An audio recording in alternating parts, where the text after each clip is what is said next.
ओम श्री गुरुदेवाय नमो नमः।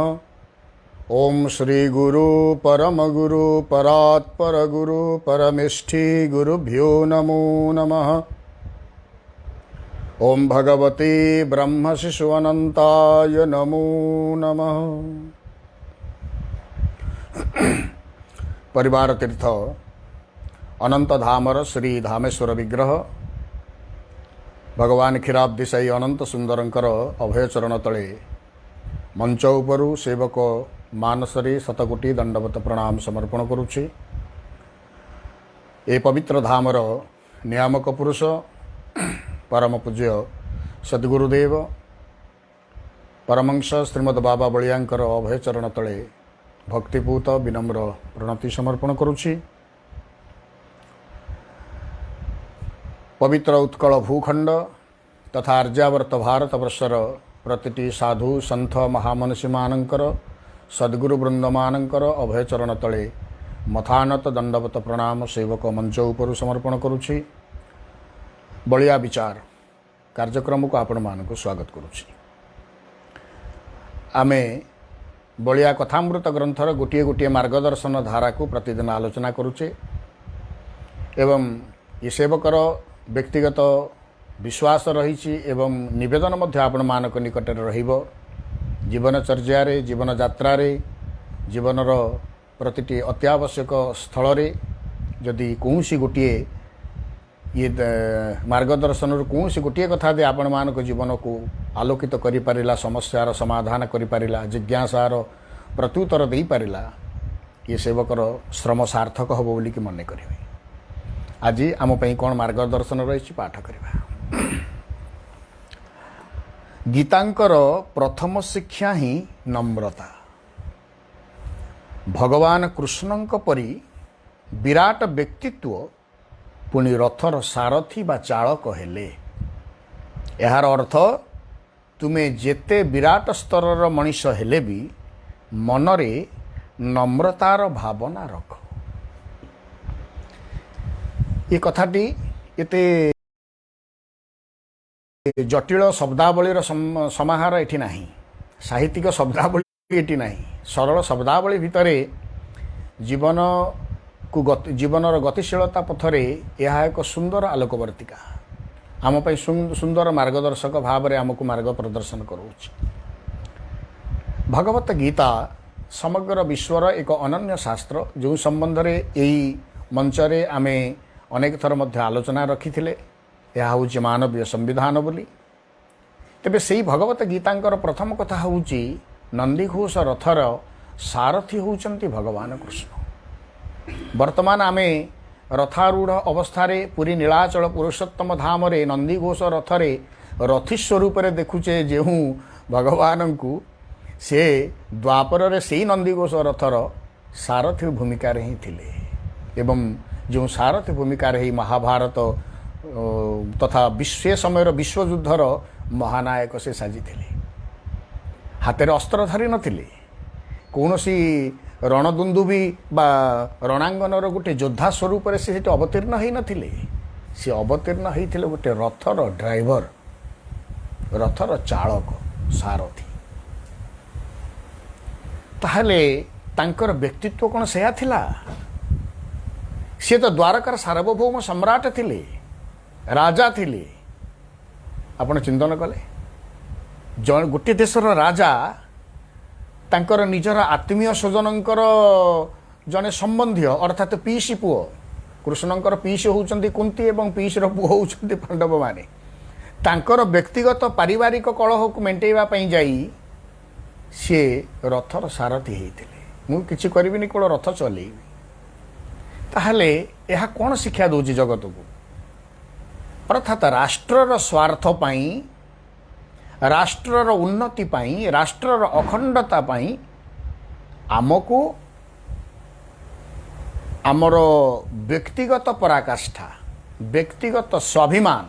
बा व्यक्तिगत प्रतिष्ठा को मध्य जलांजलि देवाक पड़ो जदि अत्यावश्यक पड़े।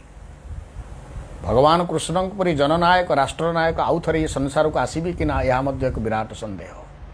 यह प्रश्नवाची। से भावनार व्यक्तित्व आज विरल केवल राष्ट्र सेवा नारे आत्मसेवा ही वर्तमान करा जाउछि राष्ट्र सेवाटा होछि केवल ढाल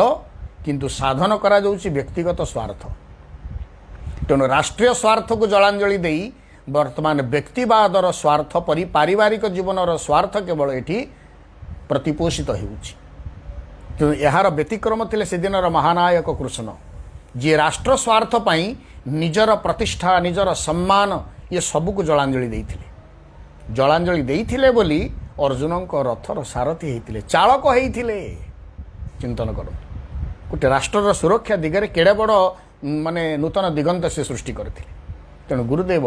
आउ गोटे कथा ता सहित जोड़िले भगवान कृष्णंकर नम्रता सी तो कही था जदि ए मो भाया लोकटे कौन जाकि रथ चलेब हे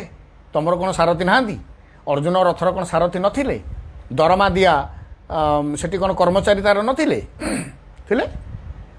तो कृष्ण कहीं रथर सारथी हेले निरभिमान व्यक्तित्व भगवत गीतांकर जेते आदर्शावलीर कथा जेते मार्गदर्शन कथा को देखिए ये प्रतिटी कथा वास्तव रूपरेखा नहीं भगवान कृष्णंकर लीला प्रसंग आमे वस्तुतः ए पर्यंत ये सेवकर व्यक्तिगत भावना का लदी दौनी ये सेवक बेले बेले भावे जे भागवती वार्ता बा कृष्ण लीलार प्रसंग को आमे माने भक्तिर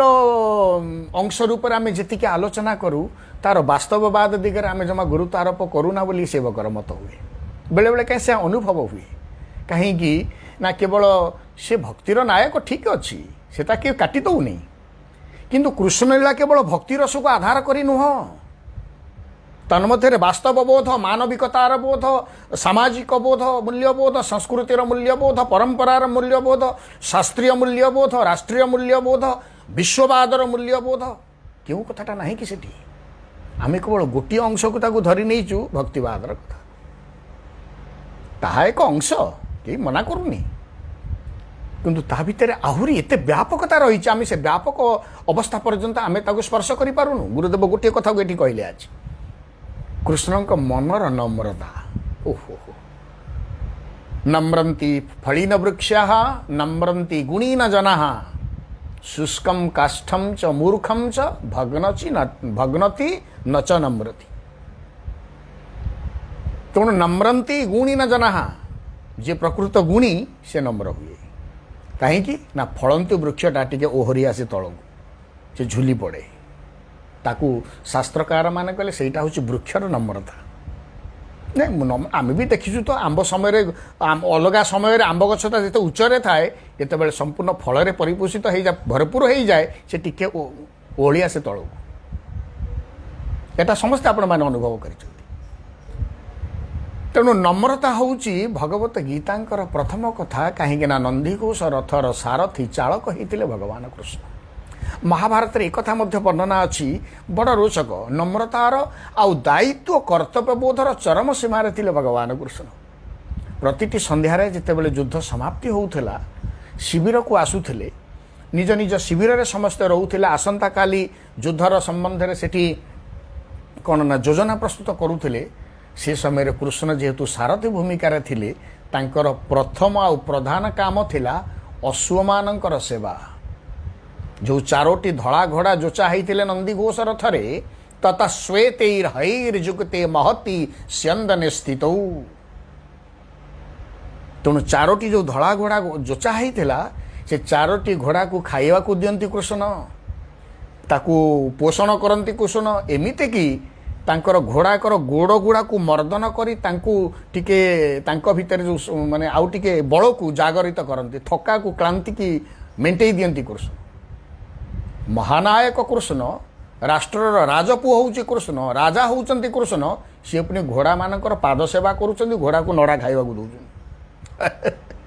ताले यह कौन ये भूमिका आम कौन शिखा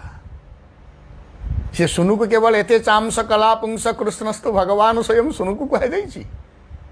एभली कौन से दिगटे ना सामाजिक दिगर जो दिगर सर्वशेष कृष्ण नहांती राजनीति कहतु कूटनीति कहतु परिवार नीति कहतु संगीत कहतु शास्त्र कहतु युद्ध कहतु कूटनीति कहतु विशारद कहतु दूरदृष्टि कहतु परिवेश कहतु ये सबूर एक शीर्ष आउ श्रेष्ठत्व अवस्था एकमात्र व्यक्तित्व होउचंती कृष्ण। से समय आपण देखिए ये सेवक मध्य आपण मानक ये जनइबा चाहे वर्तमान जो मार्शल आर्ट अर्थात हस्त होउची सेठी अस्त्र जोटा कि चाइनीज जापानीज कोरियन एमानक निकट में मंगोलियन कल्चर लोकों पाखे बेसी अच्छी आपन को ये कही रखी मार्शल आर्टर जनक थिले भगवान कृष्ण। आंब तोटा भितर आम जो आंब तोटा कहूँ सेठी शास्त्र लिखा आम्र कानन भितर कृष्ण निजे बिना अस्त्र तांकर सैनिक को नारायण सेना को प्रस्तुत करते जो मानकर हाथटा हूँ अस्त्र मार्शल आर्ट रे हाथटा हूँ अस्त्र परी काम दब एते भयंकर थिले नारायणी सेना। तेणु से समय आपड़ देखिए महाभारत में कहगले नारायणी सेना होउचंती अजेय तांकु कई पराजय करें एते भयंकर से सैन्य थे कारण से परास्त हो पारे ना जदि अस्त्र ना हस्त होउची तांकर अस्त्र सी माने पूरा पर्टिकुलर शब्दटा टिके विस्मरण होउची कारण हस्तकला जो युद्धटा करा जाए से दक्ष थे भगवान कृष्ण जहाँ को इंग्राजी रे मार्शल आर्ट बोली कहा जाउची। तेणु से समय युद्ध विशारद अर्थात युद्धर नूतन नीति सृष्टि करिबार सामर्थ्यवान जो कृष्ण सी घोड़ा को नड़ा खाइबा दौरान घोड़ार सेवा कर कहीं सारथी परा देखो गोटे कर्मनिष्ठ व्यक्तित्वर गोटे चरम सीमा आम मान भर हो पार भावधारा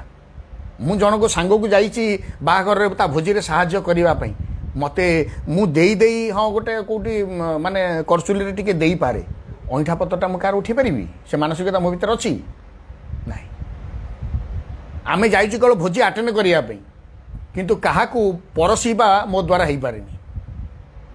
कहीं से मानसिकता नहीं आमे जाइनु साहाय्य करिवार मानसिकता आमे जाइनु तेणु कृष्ण का व्यक्तित्व स्वतंत्र। तेज गुरुदेव ये कहते भगवत गीता प्रथम आमको शिखई भगवान कृष्णकर सारथीर आढ़ुआल रथर चालक हेबार आढ़ुआल नम्रतार चरम सीमा आउ प्रथम अध्याय आपण मैंने देखिए भगवान उवाच कौटी ना भगवत गीता कहीं ना अर्जुन भितर से पर्यंत नम्रतार पराकाष्ठा सृष्टि होनी सेठी सृष्टि होती कौन ना मु कौन जानी से केवल ताकू जनइले अर्जुन प्रथम अध्याय जेते गुड़े कहले जेते गुड़े कथा कहले अशास्त्रीय कथा कौन कहते शास्त्र विरुद्ध कथा किसी कहते कि ना किसी कहना तेणु तांको भितर जो भावनाटा सृष्टि होती से भावनाटा जहाँ शास्त्रीय भावना जहाँ पारिवारिक भावना यही मानक मु कौन हत्या करी आचार्य पितर पौत्रास्तथैव च पितामह यही माने मो आगे अच्छा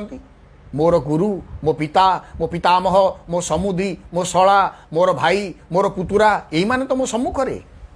एतान हंतुमिच्छामि घ्नतोपि मधुसूदन अपि त्रैलोक्य राज्यस्य हेतु किंगनु मही कृते तीन लोकर राज्य यदि प्राप्त यही मानक मारिक पारि कहीं तीन लोकर राज्य मुझे कौन दरकार ना श्रेय भक्तुंग भक्ष्यम पीय लोके मुझे बरं भावुची भिक्षावृत्ति करवा आहरी सबुठारु भल भिक मागिक पचे खाइकी बंचब किंतु आत्मीय स्वजन मानकर रुधिर सिक्त जो राज्य भोग क्यों सुख मिल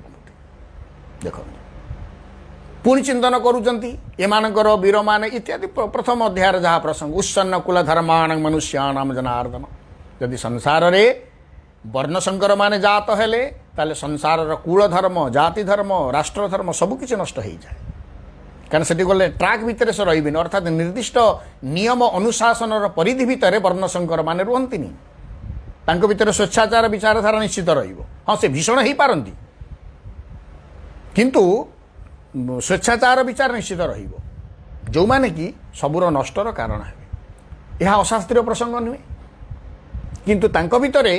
नम्रतार पराकाष्ठा सृष्टि है केते बेले हला ना जेते बेले हला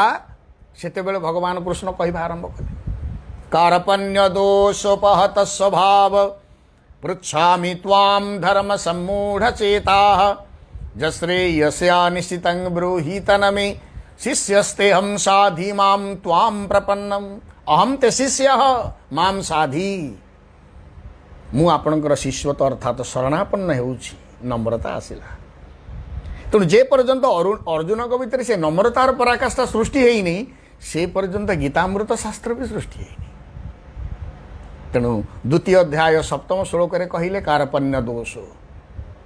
एकादश अध्याय आरंभ है श्री भगवान उवाच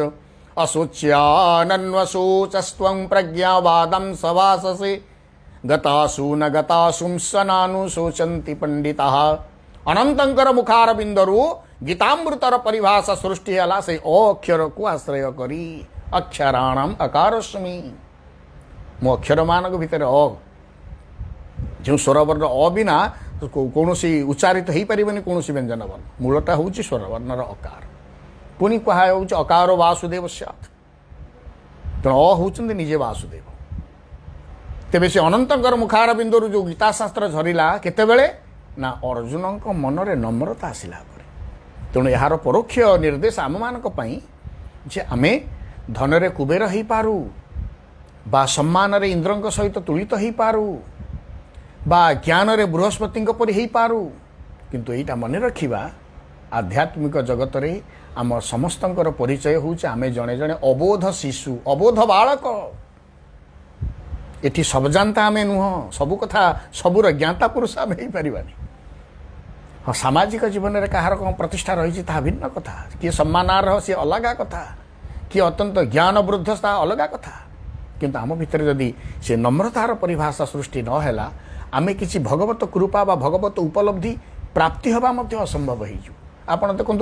यार प्रकृष्ट प्रमाण होती गीता तेणु गुरुदेव गीतार उदाहरण टे ठीक देले। गीतार प्रथम शिक्षा हूँ नम्रता। जे अर्जुन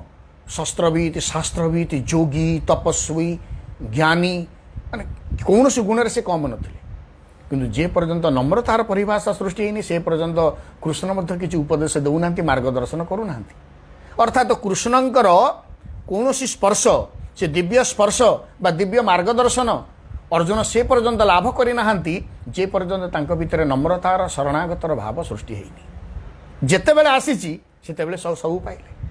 तेणु यहाँ ही जगत को शिक्षा आमे विराट धनी हो पारू ज्ञानी हो पारू सम्मानास्पद व्यक्ति हो पारू मु विराट वंश अभिजात्यर मनीष हो पारे सब कथा हो पार जदि नम्रतार पराकाष्ठा नहीं शरणागत हबार पराकाष्ठा नहीं अनुशासित हबार पराकाष्ठा नहीं तेबे आमे से दिव्य स्पर्श लाभ करि परिबा नहीं दिव्य कृपा लाभ करि परिबा नहीं। तेणु नम्रता होउची दिव्य कृपा दिव्य स्पर्श भगवत उपलब्धि बा भगवत किसी प्रेरणा प्राप्तिर मूल आउ मौलिक पावच आमे ताकु आहरण रे आचरण रे भावना भितर नम्रता को स्थानित करने अत्यंत आवश्यक। तेणु नम्रता गुण ही ईश्वर उपलब्धि बा ईश्वर दिव्य स्पर्शर लाभर ये हूँ प्रथम पथ आउ पाथेय आमे अनुसरण करवा कथा को। जय गुरुदेव।